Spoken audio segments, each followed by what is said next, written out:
Bienvenue donc dans cette vidéo. Nous allons donc configurer les entrées DNS privées donc dans Amazon Route 53 pour notre application vProfile que nous allons migrer sur AWS avec la stratégie Lift and Shift. Donc ces entrées vous permettront donc à l'instant, c'est-à-dire notre application qui est hébergée sur Tomcat App 01 de se connecter donc au service backend, c'est-à-dire MySQL, Memcache, RabbitMQ en utilisant donc des noms de domaine plutôt que des adresses IP. Comme vous le voyez ici, nous avions utilisé des noms de domaine. Mais ces noms de domaine-là, je vais les changer. Donc l'objectif de cette vidéo, c'est de comprendre l'importance de l'utilisation de noms de domaine dans les fichiers donc de configuration. L'objectif aussi, c'est de créer une zone hébergée privée dans Route 53 pour la résolution interne, la configuration aussi des enregistrements A pour mapper donc les noms de domaine DB01, MC01, RabbitMQ01 et puis App01, notre application, à leurs adresses IP privées. Et enfin, donc l'objectif, c'est de valider donc la résolution DNS à partir donc de l'instance App01. Donc le contexte. Quel est le contexte donc de cette vidéo? Donc notre application vProfile donc qui est hébergée sur l'instance App01, comme vous pouvez le voir ici, notre instance App01 qui est là, doit se connecter donc au service backend MySQL, Memcache, RabbitMQ. Donc dans le fichier Application Properties que vous voyez ici, les noms de domaine comme DB01, MC01, RabbitMQ donc sont utilisés. Donc ces noms-là doivent être résolus en adresse IP privée car les connexions réseau se font via IP. Donc utiliser des IP directement donc, dans ce fichier-là est risqué. Si une instance est supprimée et recréée ensuite avec une nouvelle adresse IP, donc il faudra donc modifier donc ce fichier, ce qui n'est pas pratique ni recommandé. Donc, dans le projet local que nous avions fait avec Vagrant, nous utilisions donc des hostnames, MC01, DB01, pour mapper donc les noms aux IP. Mais sur AWS, nous utiliserons donc Route 53 pour une résolution DNS privé standard. Donc, maintenant, je vais passer à la partie création donc des Route 53. Alors, c'est parti. Nous allons donc get started. Nous allons donc créer hosted zone. C'est parti. Alors, nous allons l'appeler donc vProfile.in. Vous pouvez utiliser le nom que vous voulez. Hein. Voilà, vous pouvez utiliser le nom que vous voulez. C'est juste vers la fin, il faudra le mettre à jour dans le fichier de configuration.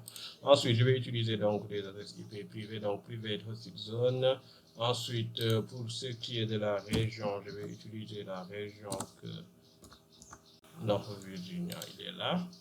Ensuite, VPC, donc je vais utiliser donc le VPC par défaut qui est proposé. Alors, il est là, donc je choisis donc le VPC par défaut. Ensuite, créer hosted zone. Très bien. Maintenant, je vais créer donc mon premier enregistrement, create recorded. Ensuite, alors je vais allumer donc mes instances que j'ai oublié d'allumer. Alors, start instance. Très bien, donc mes instances sont allumées. Maintenant, donc, je vais récupérer donc, les adresses privées, private IPv4 address. Donc, je vais copier donc, les adresses privées. Ensuite, je reviens donc sur la création donc, de mes records. Donc, c'est parti. Donc, celui-là s'appelle donc DB01. Donc, maintenant, il va s'appeler donc db01.vprofile.in.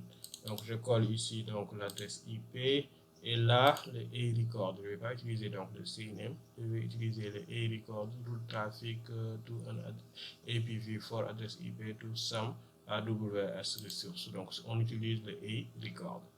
Très bien, on peut donc créer notre premier enregistrement. Ensuite, je copie donc l'adresse IP de MQ01. Donc, copier, ensuite créer record. Donc, celui-là, ce sera donc le MC01.vprofile.in, le A-record. Ensuite, je colle l'adresse IP, c'est bon. Créer record. Ensuite, RabbitMQ. Donc, je choisis donc le RabbitMQ. C'est parti. Il create record. Donc, celui-là, il s'appelle MQ01. C'est ça. Ensuite, je colle l'adresse IP et le record, c'est bon. Et enfin, je récupère le app01, l'adresse IP donc de app01. Ensuite, create record. Donc, celui-là, il s'appelle 01. Coller l'adresse IP dans le record, c'est bon. Create record. Donc, c'est très important, donc, vers la fin, ici, de vérifier, donc, que chaque application ou chaque service correspond à l'adresse IP privée, comme vous pouvez le voir ici. Donc, il faut faire ces vérifications. Très bien. Une fois que ça c'est fait, maintenant, bah, je peux tester. Je peux tester donc ma connexion à app01. Donc, app01, l'adresse IP publique. Donc, si j'enlève celui-là, donc c'est du Ubuntu. Donc, le nom d'utilisateur c'est Ubuntu. Et là, je me connecte. Et là, il s'est connecté. Très bien. Si je fais sudo -i. Très bien. Maintenant, donc, je vais valider donc la résolution DNS. Donc, je me suis connecté donc à app01. Maintenant, donc, je vais tester -c for db01